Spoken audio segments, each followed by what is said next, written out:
Hi, my name is Joyanne Payne, and I am a teacher.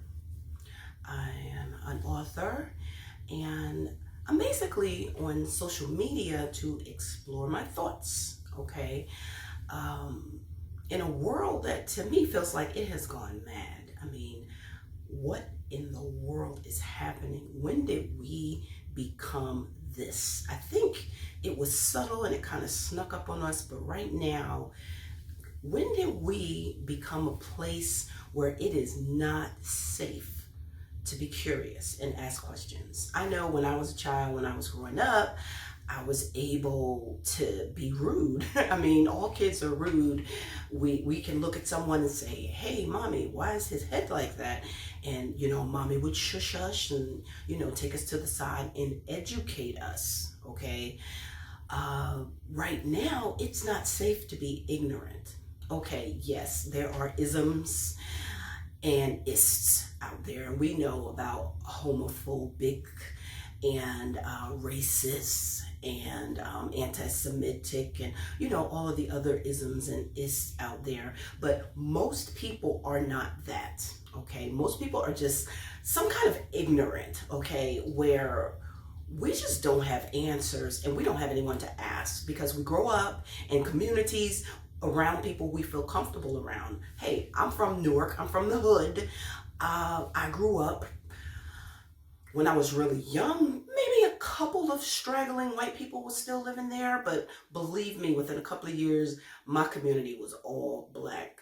Okay, so when you grow up around people who look like you get comfortable with the same thing done the same way, with the same thought processes. But what happens is that's not the real world. At some point, you get out in the real world and you get a culture shock. You don't know people that don't look like you outside of how they are portrayed in the media. And let me say this really quickly. I don't watch TV. And you're like, what? I don't have it. I have streaming services that I pay for. And I see what I want to see. Because I had to stop watching the news because it gave me anxiety attacks. I had to take meds. It really messed me up. I was scared all the time. So I totally cut out television and I miss a lot. I don't know a lot of what goes on, but my family and friends make sure that I do see what's happening. And my son did tell me about Kanye. He made some anti-Semitic comments. I didn't see that interview, of course, because I don't watch television. And a friend said, you need to watch Dave Chappelle, which I did.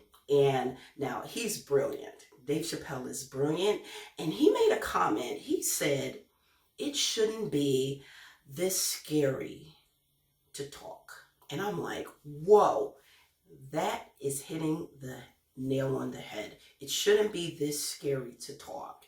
And I think we need to open up and have a safe way to talk to each other, to learn about each other. I actually am one of the few black women who allowed a white female to touch my hair. I had a beautiful afro, and it was a healing experience for both of us. We need healing experiences in this world right now because we are afraid of each other, and that makes us anxious and angry. Okay, we need healing in safe spaces, and I want to create one.